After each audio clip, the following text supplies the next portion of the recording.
Hey guys, Mike here, the Detroit Borg, with a look at perhaps the best budget smartphone on the market today. This is the Moto G second generation for 2014. This retails for $179, works on GSM carriers like AT&T and T-Mobile, and of course other global carriers. Now this is basically a blown up version of last year's Moto G with a 5-inch instead of 4.5-inch 720p display.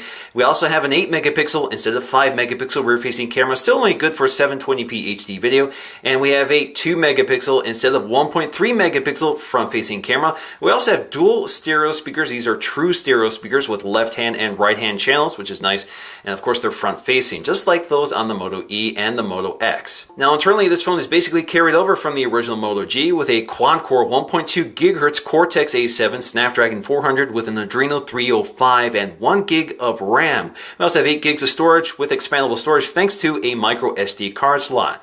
Now it does not come with LTE at launch, just like the original Moto G, but the Moto G from last year eventually got LTE, so that may be the case with this version as well. And the great thing about this device is that it runs basically stock Android and the latest version, Android 4.4.4 KitKat, and it is upgradable to Android L. Alright, so let's go ahead and crack into this box. They make it simple. They don't put any tape on it.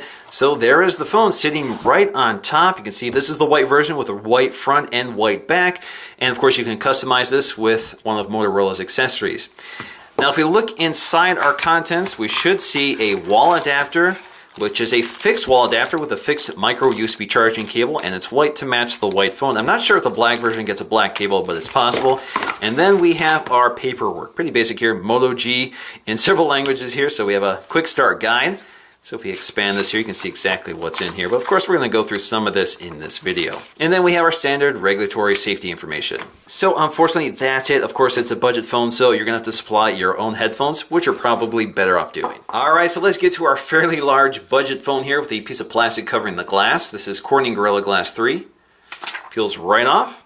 So let's go ahead and boot this up. And I've already set this device up, so we should take us right to the home screen. Alright, so let's unlock this, and as you can see here, pretty close to stock Android experience, but let's take a close look at the hardware before we take a look at the software. So if we take a look at the top, we have our earpiece, which is also one of the loudspeakers. Right below that, you'll find your proximity sensor and your ambient light sensor. We also have a little LED notification light, which is just white. It's not multicolored. And then we have that 2 megapixel front-facing camera. Now at the bottom, you'll find the other loudspeaker here, and as you can see here, we do not have off-screen Android controls. They're all on-screen. This is also your mouthpiece because it does hide the microphone.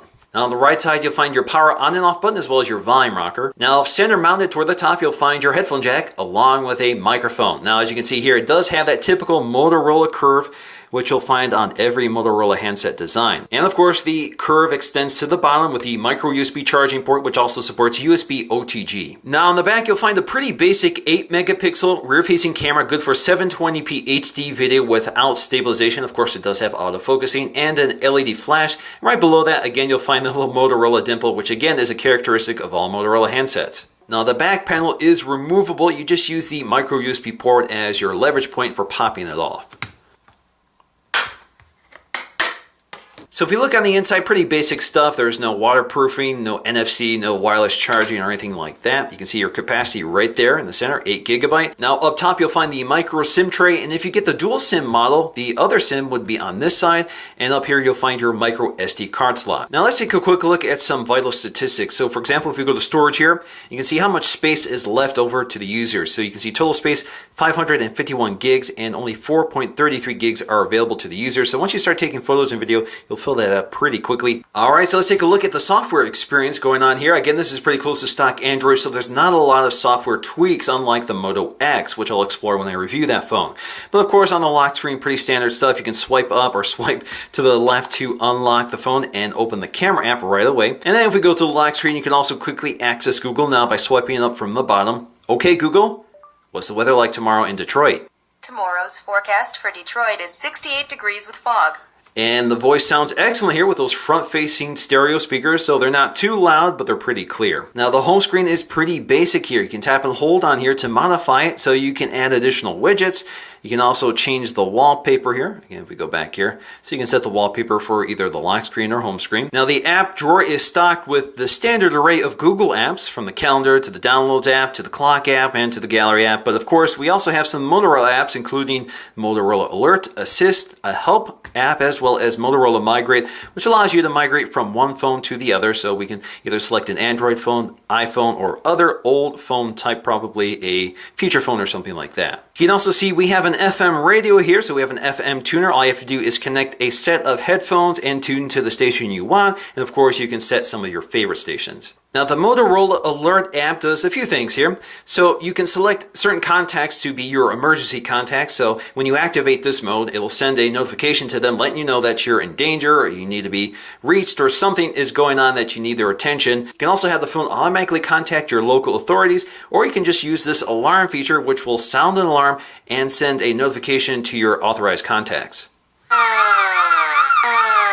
You can also do things like Follow Me, which will send your GPS location at a specified interval. You can see 5 minutes or greater, and you can also select just a meeting location. We also have Motorola Assist, another feature we're familiar with, which is basically a set of automated actions depending on locations and current conditions, time of day, that sort of thing. So for example, we have sleeping mode. As you can see here, that mode is active. We have driving mode, meeting mode, and home mode as well. When they're grayed out, they're inactive. When they're colored, they're active. So for example, sleeping mode, this is a do not disturb function, which you can customize, and you can select certain exceptions here. So you can allow certain callers to come through and allow calls to come through if they attempt to call you twice.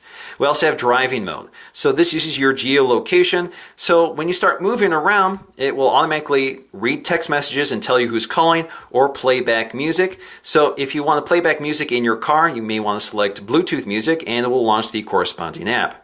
We also have meeting mode, which searches your calendar for meeting times and will either silence your phone depending on how you configure this. So you can silence the phone, silence all, allow vibrate only, allow favorite callers to come through, or allow somebody who calls twice to come through. We also have auto reply, and this allows you to send text messages automatically to contacts who try to reach you, and you can edit those messages manually right here. We also have home mode, which uses your geolocation, so you can select what your home location is, and when you arrive at your home location, you can have your device talk to you. So it will automatically read back text messages and tell you who's calling. So instead of having to keep your phone on you all the time, you can come home, leave it anywhere you want, and it'll read out to you. So of course, with an Android phone, you can swipe up to access Google now on the home button. And then we have our recent apps here. So you can scroll through your recent apps, tap them to access them, or swipe them out of the way to close them. Now you can't say things like, "Okay, Google," to activate Google now, like you can with the Moto X and some other phones lately. So we also have our drop-down notification sheet with all of our notifications. You can tap up here to clear them all. You can also tap up here to get to quick settings. Also, you can use a two-finger swipe down gesture to get to quick settings instead. Now, if we take a look at our settings panel, it's pretty close to stock Android. There's a few tweaks here and there. So for example, if we go to sound, you'll see some audio effects, so you can manually adjust your audio if you prefer for either wired or speaker. We also have Motorola privacy, so you can adjust your privacy settings here, as well as your Motorola ID. So let's take a look at the camera app. To snap a photo, you just tap anywhere on the screen, snaps the photograph. So if you want tap to focus, you actually have to enable it. Just swipe in from the left edge to get this little control panel. So if you enable this, you now have this little target here. You can move around. As you can see here, when it's in focus, it turns green. There you go, it adapts both the exposure and focus. And when you're done, just tap it, snaps the photo for you and saves it. And if you want to access the photo, just swipe to the right. You can also record video. You can pause the recording, resume recording, and tap anywhere on the screen to take a photograph while recording video. Now again, if you swipe in, you can see some of the controls you have here, such as HDR, so you can select auto on or off. You also have your flash controls. You have your camera settings or your video camera, so you can do HD 720p. And you also have 720p slow motion. You also have panorama here as well. And then you have your memory card options. Right now I don't have one installed, but you could save to a memory card. You can enable geolocation for your photos. You also have your resolution settings. All you really have is widescreen at 6 megapixels or standard, which is 4:3 at 8 megapixels. We can also turn off our shutter sounds if we prefer. Now you can also zoom in and zoom out by swiping up with a single up and down gesture like so. Of course, it's just digital cropping like most smartphones. Now camera quality is pretty decent in ideal lighting conditions. So you're able to get sharp, clear, colorful images out of the still camera in bright light conditions. but when the light is low, it does have a tendency to blur the images just because there's no stabilization. I've also found problems with the stability of the camera app. When it's saving images, I find that sometimes it begins slowing down and I have to force stop the app to get it back into shape. And 720p recording is pretty low when most cameras are doing 1080p or even 4K now. Of course, this is a low-end phone with low-end specs, and those low-end processors are probably what's holding back 1080p on this camera. The other issue is exposure. It seems to have a hard time finding the right exposure and bounces around. Sometimes it underexposes, sometimes it overexposes, but most time it seems to underexpose. Alrighty guys, Mike here, the Detroit Borg, with a look at that front-facing camera, which is good for 1.3 megapixels and 720p HD video. Now, somewhat similar to the rear-facing camera, I seem to spend a lot of time kind of abruptly adjusting the scene for exposure and white balance. Of course, this scene isn't ideal. I have some bright lights behind me, and then I have a window to the side of me that's shining light on me, so it's really having a hard time correctly balancing the scene. So in less severe conditions, perhaps it's not as bad. But in the end, the video is pretty sharp, and microphone pickup is pretty decent, so it definitely gets the job done, especially for a budget phone. Now, without optical image stabilization, a lot of processing power, of course, low light performance of this camera is pretty poor. So images look pretty grainy, color reproduction is very poor, and then when you add a flash, it completely discolors the image with this bright blue light. So definitely not the best low light camera system out there, but it does get the job done in a pinch. Now, budget or not, this is an excellent display. 720p resolution doesn't sound impressive, but the results are really solid here. So text looks very sharp. The display itself is very color accurate. It's a little warm compared to a lot of smartphones, which tend to dial it kind of cool, but this display is really neutral with a fairly bright color palette. It's also a fairly bright display, 390 nits or about 390 nits, which is brighter than a lot of higher resolution displays today, which tend to be a little dim. So it's nice to have a bright, clear display here. Now, this phone does have stereo speakers, left and right channel, and the results are pretty decent. Now, it's not up there with the HTC One M8, and I'll post a comparison after the segment so you can see the difference here. But the results are pretty clear and crisp. They're not particularly loud. They're not as bass heavy as you get with a lot of fuller, larger speaker systems like the HTC One M8. But they are certainly above par for a budget phone and better than most high-end smartphones with rear-facing speakers. What's up guys, Mike here, the Detroit Borg, with a look at what might be the design of the second generation iPad Air, expected to be announced next month in October. What's up guys, Mike here, the Detroit Borg, with a look at what might be the design of the second generation iPad Air, expected to be announced next month in October. Now, something I'm always concerned with on low-end budget phones is the quality of the headphone amp, and the Moto G doesn't disappoint. It sounds just as good as other high-end smartphones, and they've done a nice job with the equalization built into the software of the phone. So even though it's a low-end phone, it doesn't have low-end audio. Now, as to be expected, both the Moto G from this year and last year perform about the same on the Geekbench 3 scores. That's because they have the same internal specs. Now, just to give you some idea of the relative performance between this and high-end smartphones like the brand new iPhone 6, you can see obviously a huge gap in terms of the potential performance of the new iPhone 6 versus a low-end phone like the Moto G. But of course, this is much more expensive than the $180 Moto G. Now, despite the size increase of the new Moto G, it has the same battery as the old Moto G, 2070 milliamp hours. So with a larger display, you would think that would come with reduced battery performance, but battery performance has actually been really impressive here. So I've gotten over a day of use, and I'm only down to 60% without battery saver mode activated. Now, I think that's partly due to the fact that we have a dimmer display. It's not as bright as the Moto G. It's also still 720p, so it's not pushing a lot of pixels to drain performance and battery life. It also is not using LTE. LTE draws more power than HSPA+, so that's one of the side benefits of not having LTE is improved battery performance. So pretty impressive overall. Now let's go ahead and bring in the Moto X here. As you can see here, I still have the wrapper on it. That's because I still have to shoot my unboxing video of it, but I wanted to bring it in here really quick to show you the size comparison between this and the Moto G. So the Moto G is actually bigger than the Moto X in terms of its form factor. It's thicker, it's wider, it's got a larger footprint, while the Moto X has a larger display, 5.2 inches at 1080p instead of 5 inches at 720p. So of course, with a more premium phone, you get more premium build quality and technologies. Now, thanks to stock Android, this phone doesn't really feel its low-end specs. It performs pretty well. I did have some issues with performance in terms of the camera app crashing or freezing and that sort of thing, but otherwise the system itself performs pretty well, and that's thanks to stock Android and without all the software fills that tend to bog down the system.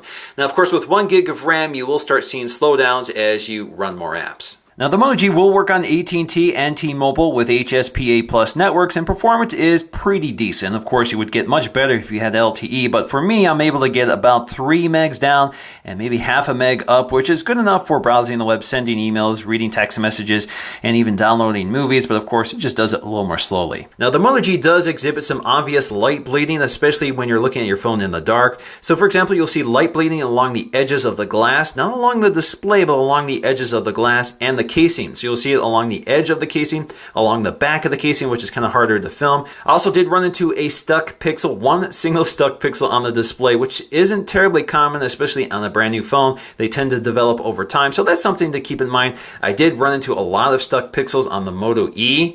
As it aged, the longer it sat around, the more stuck pixels it developed. I'm not sure if that's common, but that's something to look out for when you buy a Moto G. So in conclusion, the Moto G is a phone that gets all the basics right. You have excellent hardware with that beautiful display, great build quality, excellent front-facing stereo speakers, a pretty decent 8 megapixel camera and 2 megapixel rear-facing camera, and pretty decent battery life that gets you through a day. Now, it doesn't give you a lot of software frills, but really all you need is stock Android, and ideally the most current version of it, and you get it with this phone. So in the end, this is an unbeatable value at $180, and it's highly recommended. So that's going to do for me in this video. Thanks for watching, and I'll see you again in the next one.